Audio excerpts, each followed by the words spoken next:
We apologize for the delay. We have a look into the situation with Elliot Spitzer. Plus a look at this year's musical. That plus your sports and headlines are all up next on the GHS Reporter.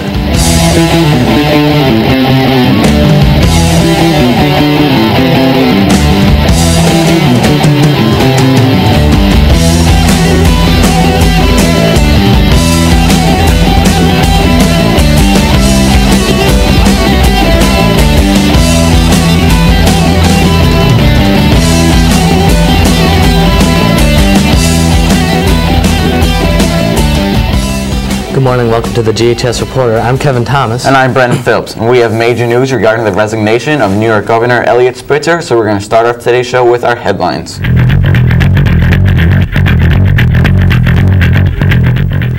Yesterday, Governor Spitzer announced that he will in fact resign from his position as governor because he cannot allow his private failings to disrupt the public's work. His resignation will be effective on Monday. Spitzer is facing allegations tied to an international prostitution ring, but he has not yet been charged of any offenses. Spitzer's lawyers are trying to negotiate a plea deal with the U.S. Attorney's Office in New York so that Spitzer can avoid prosecution. David Patterson will become the new governor. He is the first black governor in the state and the fourth in U.S. history. For more on this story, here's Ben Golden. I don't know. I think he should probably resign. He's an idiot, but yeah. That it's really disappointing because, you know, he was a political figure. He shouldn't be doing that. He should probably resign. He probably doesn't want to, but I'm pretty sure he is going to have to. Degrades New York State as a whole. It's pretty crappy that, you know, one of our major government officials is, you know, caught in a prostitution ring. By now, you may have guessed who the students of GHS are disappointed in. New York Governor Elliot Spitzer. In early February, the Internal Revenue Service came across some strange, regular withdrawals from Spitzer's bank account. Suspicious of these transactions, the IRS mailed the report to the FBI. On February 13th, Spitzer was identified on a court-ordered wiretap as a user of the Emperor's VIP escort service. He was later identified by the service as Client Number 9. On Monday, Spitzer publicly apologized for private misconduct, although he didn't state the nature of his actions. Later that day, the rest of the information was released, and on Wednesday, Spitzer resigned, just as the students of GHS had predicted. To every New Yorker, and to all those who believed in what I tried to stand for, I sincerely apologize. Despite Spitzer's apology, I went to the students of GHS to ask what the moral and political implications of the scandal were. I mean, he did do something that was kind of morally wrong, and he labeled himself as this uber cool, morally right guy. That someone who is supposed to be stopping crime was kind of involved with it. This is really unprecedented. Like, they don't even know, like, how to do, like, we're not even going to have a lieutenant governor anymore because this is, like, so new. Like, they don't have laws for it. Very embarrassing for his family. I think that his children are very embarrassed, and I just think it's wrong that what he did. And now he's saying that he didn't do it, even though he still apologized for the matter being, and I just think it's wrong. I think it's actually pretty interesting. I mean, he's a pretty cool dude, but I don't think he should have done that. I don't think it's right. I look at my time as governor with a sense of what might have been. But I also know that as a public servant... As Governor Spitzer continues the time-honored tradition of the political scandal, one can only hope that he can pick up the pieces of his public and personal life. The state of New York wishes the best of luck to Lieutenant Governor Patterson, for he has a world of work ahead of him. Now, we must hope that Lieutenant Governor Patterson's career will not be marred by scandal, as was Spitzer's. This is Ben Golden for the GHS Reporter.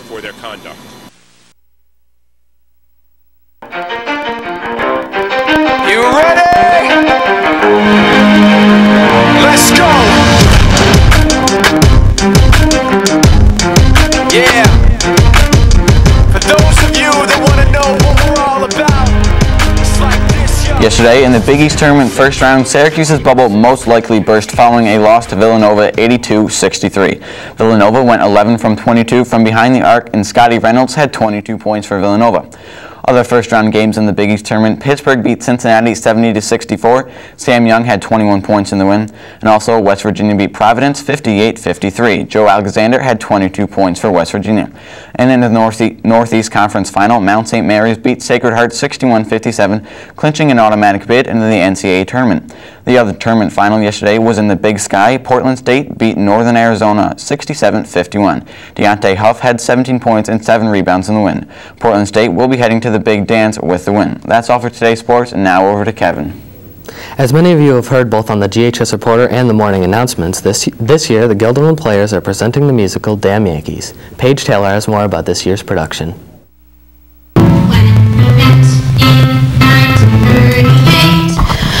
For many years, Guilderland High School's very own Mr. Maycock has done a job well done on directing our school's musicals. I decided to take a closer look at this year's musical production. Damn Yankees is a story of a middle-aged guy named Joe Boyd, who is a Washington Senators fan. They were a team back in the 1950s that was always losing to the Yankees. Well, everybody was always losing to the Yankees, really. And Joe is so frustrated as a Washington Senators fan that he says, man, I would sell my soul to the devil if the Senators could win. And lo and behold, this guy shows up on his porch wearing a bright red suit and says, not only will the Senators win, but let's make you the baseball hero. So he converts Joe into this younger man, this younger strapping baseball hero. And Joe goes off to be a baseball hero, but then he starts to miss his wife, wants to come back and see his wife, but he has to kind of renegotiate with this devil character. And as the devil character, Mr. Applegate, realizes what Joe is up to, he brings in his seductress, Lola, to really make sure that she keeps Joe from going back to his wife. Entire cast, who would you say is most like their character? I'd have to say Will Bebb. He likes to think that he's the man, and sometimes Will Bebb likes to think he's the man. And what character do you play? I am playing Sister Miller. Okay, and what would you say your character's personality is like? I'm a really annoying old woman who just butts into everyone's business. I have some actors who are so talented that I can say, try it like this. And they'll come in and just try it a new way. David Alger plays Mr. Applegate, the devil character, and I said, you know, he's kind of a con man, and he comes in as different personalities throughout the show. And I said, why don't you do this one like Foghorn Leghorn, that big, I don't even know what he is, a chicken or something from Looney Tunes. And so every time he comes in like that, people who haven't seen the scene or people who have seen the scene dozens of times, we all laugh. We all think it's really, really funny. He's a funny guy. Can you tell us your part in the production of Damn Yankees? I am the stage crew manager, so that means I take care of everything that goes on backstage. I help everyone build the sets and make sure it's all done in time. What was the audition process like? Well, our audition process is one where students come in with a prepared song and a prepared monologue, and they deliver those to us, and we score them. We have a committee of people that score the auditions, and then we bring some people back to consider them for principal roles. We have a couple days of dance auditions where Mr. Oates goes through some steps. So we're basically looking at the acting, singing, and dancing ability of everybody. And would you say that the stage crew and the cast of the production Damn Yankees has bonded to become like a family? Yeah, every year it starts off kind of rocky, but by the end of it, everyone's really close and everyone's friends, and yeah. What was it like to work on the production of Damn Yankees? So fun. Like, think of the best experience of your life, and like it's 20 times better. It's like the blast of your life. It's so fun. It's been a lot of fun, and it's also been a learning experience. With hard work and dedication, Damn Yankees is promised to be a great show. This is Paige Taylor for the GHS Reporter.